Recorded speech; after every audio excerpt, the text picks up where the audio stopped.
I'm pleased to welcome my first guest this morning via Zoom. He is the Shadow Minister for Finance, Trade, Agriculture and Tourism, Opposition Senator Damian Lyder, to speak about the government's VAT refunds to manufacturers.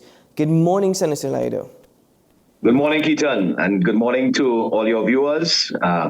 Good, very early morning to you all. Well, thank you very much for joining me. 7.8 billion and counting, and the Minister of Finance has indicated Cabinet's decision to issue VAT bonds to the sum of $3 billion, the aggregate sum of $3 billion, which will eventually amount to $5 billion for 2023. This is inclusive also of cash refunds. Now, this is the government's decision. This is their solution. As Shadow Minister of Finance, what was your immediate reaction?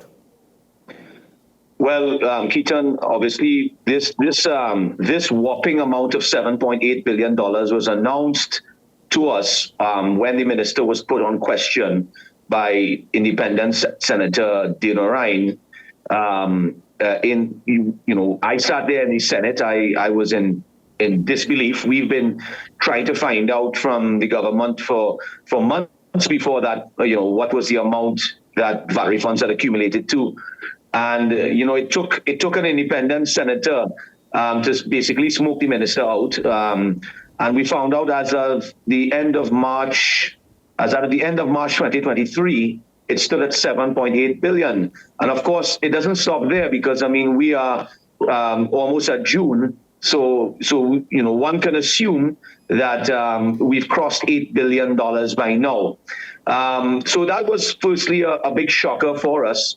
And then, of course, we listened attentively to hear what would the solution be, because the opposition, along with the various chambers of commerce, Trinidad and Tobago Manufacturers Association, have been looking for a solution, a solution that is sustainable to ensure that the manufacturers pay their VAT refunds on a timely basis consistently, and we don't keep, and the government doesn't keep allowing a hole to be dug deeper and deeper, and then attempt to bail it out via bonds and some cash.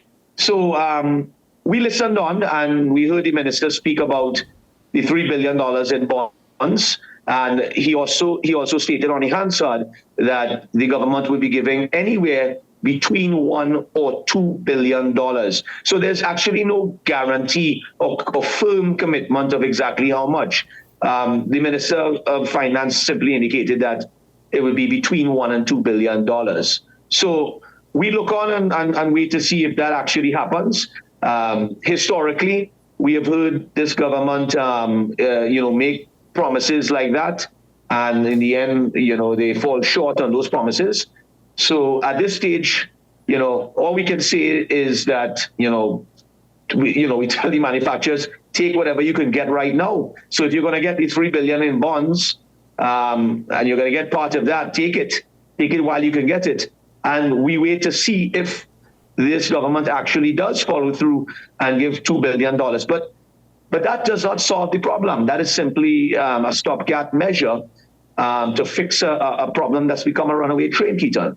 Mm-hmm. We've heard no real solution coming from the Minister of Finance, other than that we see that the Revenue Authority will be coming on soon, and that the Revenue Authority will be that sort of beacon of light that will help to capture all of that lost tax or that lost VAT that delinquent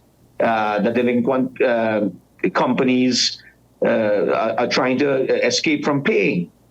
But again, Ketan, not to hog the show, but to say that or to literally punish manufacturers who have been paying their VAT religiously at the port in advance, when clearing goods, when clearing raw materials, to say that you are depending on the Revenue Authority to collect delinquent tax or to go after delinquent taxpayers, that is being completely disingenuous and unfair to manufacturers. One has nothing to do with the other. Well, Senator, if the government does a better job in collecting VAT and taxes etc., that from people who are evading it, then good for them. But this has nothing to do with manufacturers who pay their VAT upfront to the government. When the goods arrive at the port, they pay customs and excise, their VAT. They clear their goods. They manufacture their products. What they sell on the domestic market, they will recover the VAT at that point. And what they export, this is where they are not able to charge VAT to export markets. This is where they are attempting to claim their VAT back, VAT that they have paid in advance. Well, Senator and why Lyder, is the government not paying it? One of the solutions also spoken of by the Minister of Finance is the removal of VAT completely and the re-implementation of a sales tax where there would be no refund involved.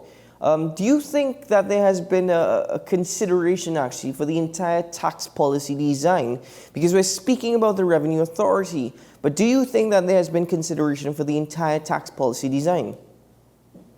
No, listen. We hear all sorts of, I don't want to use, I hate to use the word mama guy, but we hear so much mama guy at least over the last 3 years that I've been in the Senate. I have heard different promises, different solutions being proposed, and we see nothing except a government that continues to tax businesses, continues to increase taxes to businesses. We are seeing very soon we'll see the implementation of property tax. So this is a government that is trying to tax themselves out of an economy that they themselves have collapsed. And you know what was said by once an English prime minister: trying to tax yourself out of a recession is like standing in a bucket and attempting to raise yourself. But what I would like to know is that why did the minister not listen to members of the Trinidad and Tobago Manufacturing Association, the various chambers of commerce? They have come with possible solutions. There are a few solutions being thrown about. One is, of course, removing VAT from the consolidated fund, because when they collect VAT, it goes into the consolidated fund, and it's muddled with the monies used for paying recurring expenditure and for many of the vanity projects that this government has been famous for spending billions of dollars on. So removing it from the consolidated fund and putting it in its own separate fund so that it can be properly managed, so that the VAT funds are there to be repaid to the manufacturers. Another solution thrown about was for properly accredited manufacturers, removing VAT at the port, at the point of port, at the port where the VAT is paid, removing it from that point for raw materials to properly accredited manufacturers, so that when they manufacture locally, what is sold on the local market VAT would be collected for that, and the manufacturers will be able to pay that VAT at that point. And anything that is exported, there will be no need for a VAT refund at that stage. And of course, one of the third solutions was a net off. So manufacturers being able to net off, VAT at the port based on products that have been exported. So the ability to net it off at the port. So those are a few solutions that were presented by the various chambers of commerce and the TTMA. But of course, the government has not entertained any of that, and we don't hold up any hope that this would happen. You see, Ketan, it is my opinion, and it's the opinion of many of us in the opposition, that the government can solve it if they want to solve it. The issue is this: the economy is in a mess. Revenues that the government had anticipated to collect, or had told the population they will collect this financial year, it is clear that this will not happen anymore. That the oil price, gas price, everything is down. So they expect a shortfall on revenues. They have come to the parliament and asked for an additional $3 billion to be spent, almost $4 billion to be spent in this financial year. So there's an expectation that at minimum we are going to have a over $6.5 billion deficit this year, coming off of an expected $1 billion that the minister indicated in the budget for this year. So the government is looking for revenue. The government is looking for monies. And we see the government using these VAT refunds almost as an interest-free loan to the government for their expenditure. What about Otherwise, why not pay the manufacturers? Where is the money? You mentioned it was paid up front. You mentioned roughly 3 solutions, a few put forward by the Manufacturers Association. What about, as previously mentioned, the proposal of sales tax? I mean, the Minister of Finance said the jury is still out on that, but it would solve the issue of refunds. Is this perhaps another solution to consider? Well, let's wait to see how the minister intends to, roll this out. I mean, we don't have all the details of it. The minister, as usual, keeps everything very veiled in secrecy.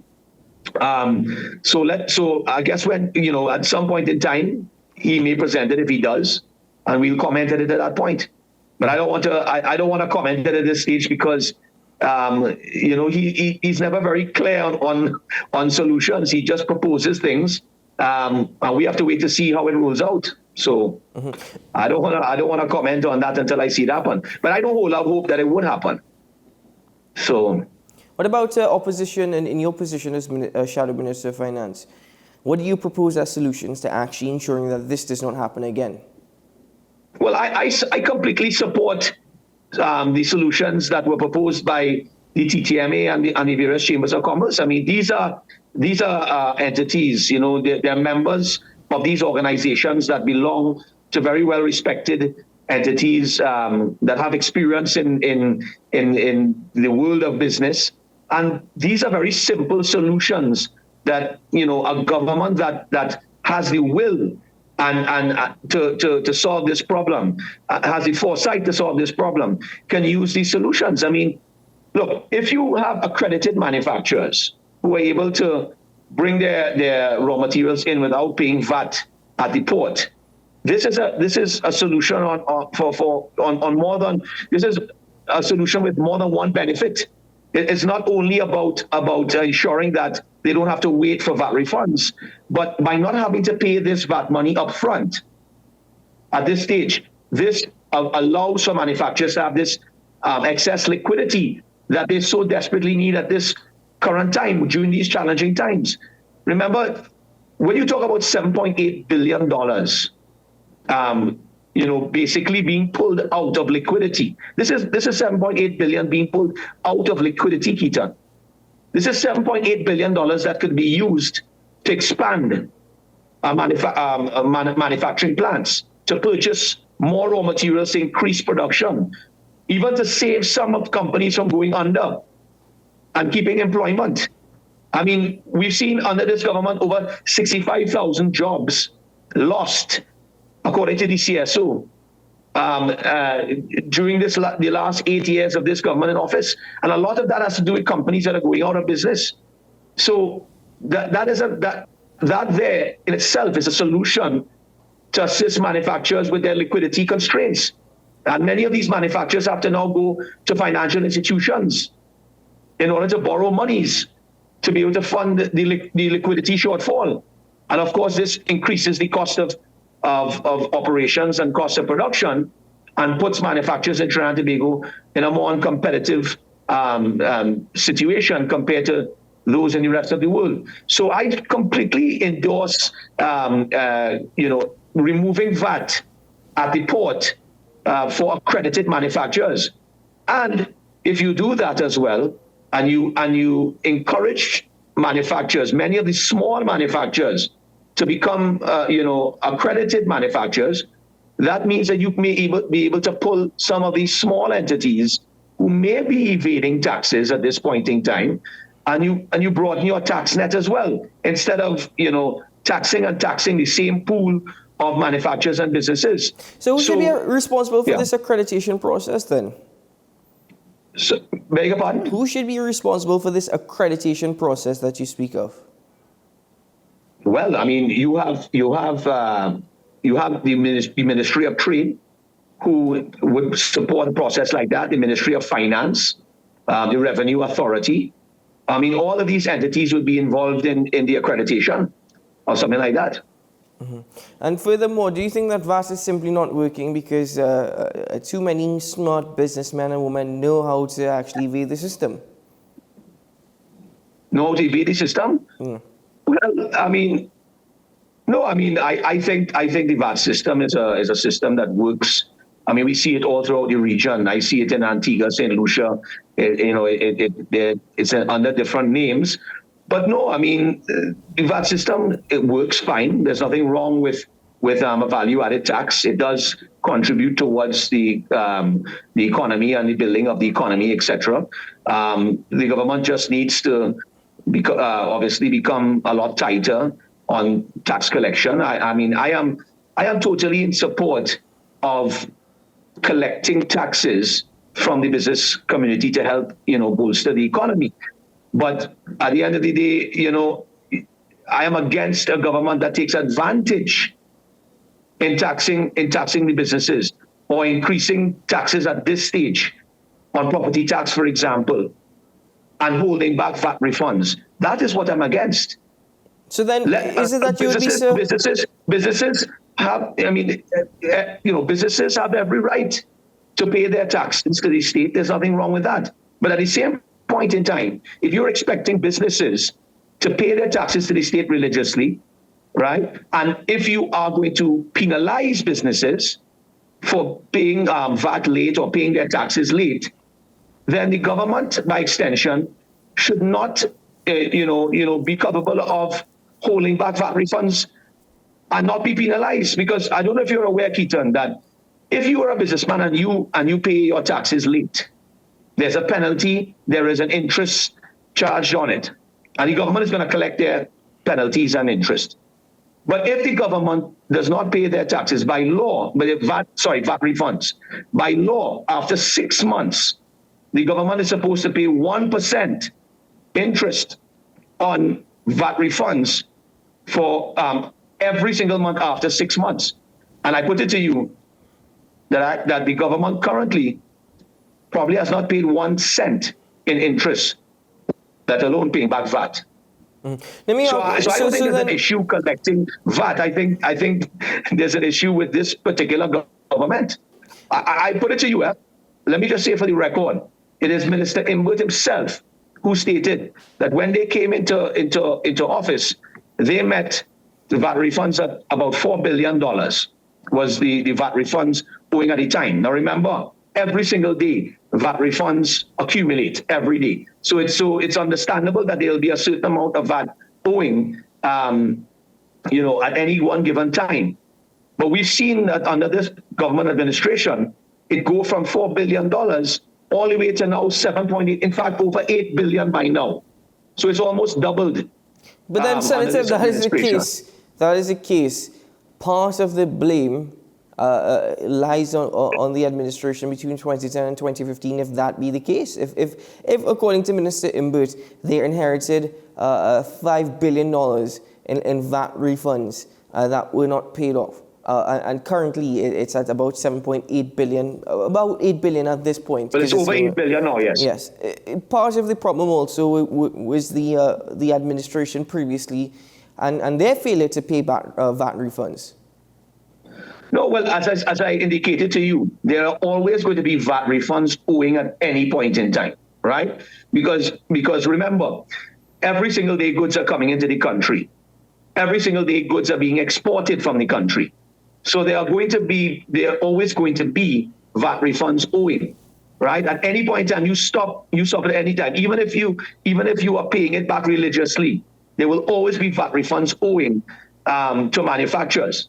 And the point is that, look, I'm not saying that there was a perfect world between 2010 and 2015. In fact, our political leader has always said that, we work towards improving a situation. And that is why between 2010 and 2015, we created more jobs. The economy was thriving and growing. And all you could do is continue to work closer with entities like the TTMA, with the Chambers of Commerce, listen to their advice and to work along with them. But to go backwards and to have a situation to get worse is an incrimination on the government currently. So you are always going to have VAT refunds owing at any point in time. So is it that you would between also... 2010 and 2015, there was a consistent repayment of VAT refunds on an annual basis. We see a situation now where people are sitting down waiting years to get their VAT refunds back. Well, Senator Lyder, you said that you don't have an issue with the government doing their part in collecting taxes. In fact, you believe that there needs to be greater stringent measures as it relates to that. You have an issue with the government taking advantage. But is it that you would be supportive of a revenue authority? Because according to the Minister of Finance, though he has not explained it entirely, he has suggested that a revenue authority is also going to be the solution to ensure that these gaps are actually reduced. So would you be supportive of a revenue authority? Would I be what, sorry? Supportive of a revenue authority. The issue with us was not that we didn't support the revenue authority. The issue with us is that we did not support the overreaching powers of the executive arm of the state in the incarnation of this revenue authority that the Minister of Finance is proposing to the population, right? When that was our issue was the fact that the Minister of Finance, through his cabinet, has the power to appoint the board for this revenue authority. This executive reach and strength and influence into the revenue authority is what we had an issue with. And let me tell you something, Ketan, that has been the problem we have had in almost every bit of legislation that the government has brought to us, at least for the 3 years that I have been in the Senate. Every time the government has brought legislation, we see this continued situation of the executive arm of the state having this tremendous influence over the appointment of the board, over the appointment of regulators, over the, and that is what we have a serious issue with this government, is the fact that they have, these powers that are able to influence who sits on a board, who appoints a CEO, who appoints the head of an agency. That is what we have the issue with. Mm-hmm. That is our problem. Well, Senator Lyder, we're out of time, and I want to thank you, but I put it to you that that is not a new problem. I agree that is something that needs to be resolved. But if you could name for me an administration that did not have that influence of appointing members to a board or appointing CEOs, then honestly, that'll be an incredible answer. I look forward to that because, again, previous administrations prior to 2015 were also very much guilty of doing the same. So isn't it rather a bit hypocritical that that is the issue that the opposition currently has? No, there's a difference, Ketan, between appointing members of boards to state-owned companies versus appointing members of boards or appointing heads to independent institutions. This is the issue we are seeing here now. We have seen the governments trampling on independent institutions that infringe on the rights of citizens in this country. That is the issue. The former administration between 2010 and 2015 understood the separation of powers between the executive arm of the state and the other two arms of the state. So that is the issue we are having. We are seeing a government that is trampling over into independent institutions. Mm-hmm. When we see what has happened with the Police Service Commission and the collapse of the Police Service Commission, mm-hmm. when we see what is happening with the EBC, and now, of course, my humble opinion, what we saw happening with the appointment of a president, mm-hmm. seeing a politician sit in the seat, the highest office in the land. Mm-hmm. But we won't get into that. That's a whole long story again. That's been wrung out, Ketan. But that is the problem. Yes, we've always had government appointing board members in state-owned companies. But when you get to these independent institutions, and when you get to the institution such as the Revenue Authority, where you are now coming into people's lives to understand people's financial situations, their private information, mm-hmm. that is where we have an issue. Well, I think we've just opened an entirely new topic of discussion, but we're going to have to end it there for now, Senator Lyder. Thank you very much for your time this morning and for sharing your thoughts and opinions with us. Thank you very much, Ketan. Thank you for the time. All the very best. Take care.